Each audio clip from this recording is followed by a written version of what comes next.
Hey there, Ashland. It's Martha Miller here with your Town Tea for the week of May 19th. So I've got a lot to go over today, so I'm going to jump right into it. So this week, Town Council met on Tuesday for a regular meeting, and the big topic was a public hearing on the proposed camping ban ordinance on public camping on public property. Again, this is related to kind of some of the increase in homelessness we're seeing here in town. This topic originally came up at their last meeting where it was more of a discussion item. This is a public hearing on to consider adopting that ordinance. There was a lot of great discussion as well as feedback, continued feedback from some of our homeless outreach service providers, our nonprofit partners from the Daily Planet, as well as Moments of Hope and other concerned community members from our churches and others that came to speak about this topic again to council. Council engaged in a long discussion about it and kind of weighed when to adopt, if to adopt. Ultimately, they did vote to adopt the ordinance that puts a ban on public camping or camping on public property.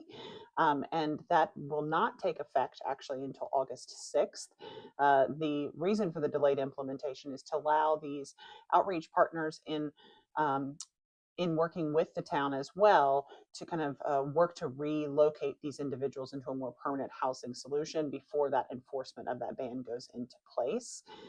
Additionally, there is a plan afoot on July 15th for council to consider any suggested revisions to that ordinance that might make the work of our nonprofit partners a little bit easier, as well as allow for some more fluid and flexible options for them to help get these folks into transitional housing. And so a homelessness task force is being assembled by some of those nonprofit partners.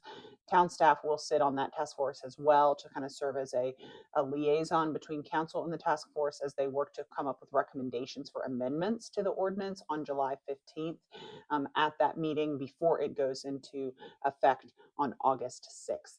So again, you can find all the information about this meeting and the recording at ashlandva.gov, as well as continued information coming forth from the town about our efforts to work on more housing as well as homelessness issues here in our community, which we know nationally are on the rise due to some of the economic conditions we're seeing. So stay tuned for that. And if you're interested in learning more, again, make sure you go to ashlandva.gov, subscribe to our channels so you can stay up to date on that issue at hand. Okay.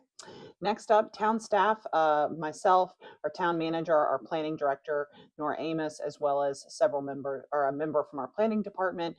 We attended a Hanover County Community Development Committee meeting this week. That was on Tuesday morning. And we attended that meeting because on the agenda, one of the items on that agenda was a proposed RFP, a request for proposal for development, future development of the Henry Clay Elementary School site. This is obviously a hot topic here in town. A lot of residents have been asking us questions. Hopefully, if you are keeping up with this issue, you were able to attend the community meetings that Hanover County did several months ago to collect feedback. So the purpose of the Community Development Committee meeting was to review this proposed draft RFP, provide feedback to county staff on it, and then work towards issuing that RFP out into the community for proposals for development. So some of the highlights to touch on just about what happened in that RFP or what is included in that RFP potentially is it's pretty open, and the idea is to give some rough guidelines to potential developers, but also not stifle creativity, right? The county really seems to want to see kind of what a developer will come forward with. All of the feedback that it's submitted from the town surveys, as well as anything that had been provided at the community meetings that the county held, are included in the proposal.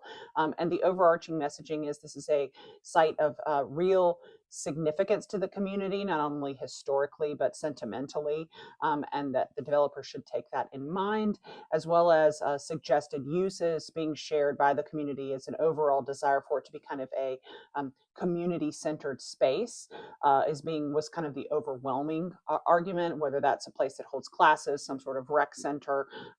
Statistically, the percentage-wise, the responses kind of leaned heavily towards that suggestion. There are others captured there as well, but that was kind of the leading request as well. There was also conversation about the historic nature of the structure. Our staff here in planning and community development is kind of leading the process in collaboration with the county of getting that building its historic designation, which is actually an asset to any future developer, because if it is deemed historic, not only does it come with some protections around it, especially the original facade of the building, which is of importance to the community and us here at the town, but it also comes with tax credits, right? So that makes it a more attractive property for a potential developer. And they talked about the desire of the county is not to hold on to this property. So they do want to sell the property to a developer, whoever they kind of deem as the leading RFP. So the process is they will issue this RFP.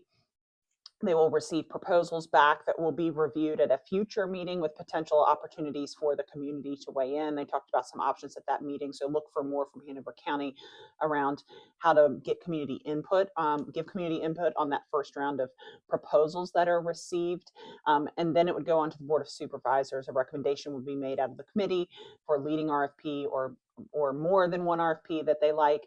And then the Board of Supervisors would then take it up and ultimately decide which RFPs to select at that time, and go with that one and enter into a sale agreement.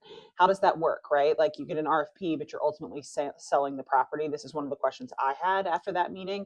And my understanding is that the desire would be to issue into a sales contract with that developer, and the terms of the sale would be subject to the terms of the RFP. So there would be in writing that the sale is subject to the developer developing it in line with the RFP that was submitted. So again, that's a lot of information, I know, and there's a lot of kind of ins and outs, but stay tuned to the Hanover County's channels, and also check their meetings pages regularly. This will come back to their Community Development Committee, which I believe, if I had checked their calendar recently, meets next in August.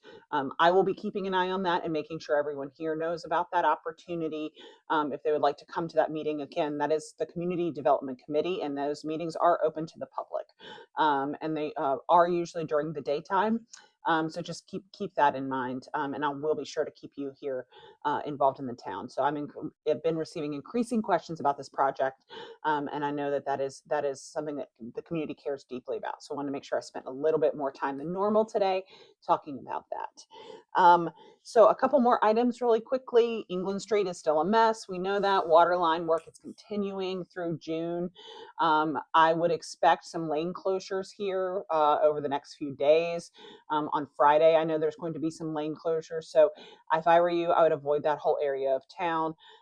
If you can go around, take alternate routes. That being said, do maybe also on Sunday, or in general, Randolph-Macon is going to be very busy this weekend in addition, because it is commencement weekend. So commencement for Randolph-Macon is on Sunday.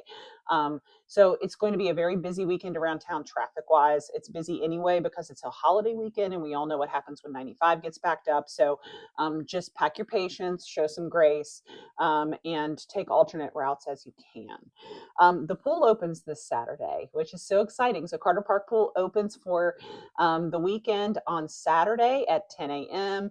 Our Parks and Rec department is going to have some fun things going on, including a DJ for some period of the day. So it's going to be a little bit cooler than normal, but if your kids are like mine, they'll get in the water no matter what the temperature is. So head on out to the pool. If you need to get pool passes or a membership, you can still do that online. And so head over to ashlandva.gov to learn more about that. And you can also buy passes at the pool if that is your preference too. And then finally, a couple other big events that are happening this weekend. Tomorrow is the first Ashland Fourth Fridays of the season. That's a celebration of arts and culture downtown, thrown by Downtown Ashland Association. So if you're in town Friday night, be sure to check that out. And then in addition to Randolph-Macon wishing them a happy last week of exams here today and tomorrow, and a happy summer. Next week is the last week of school for Hanover County Public Schools. So we wish all of our students and teachers an excellent end to the year and a wonderful summer. Okay, Ashland, have a safe and festive and thoughtful holiday weekend. Okay, we'll see you next time.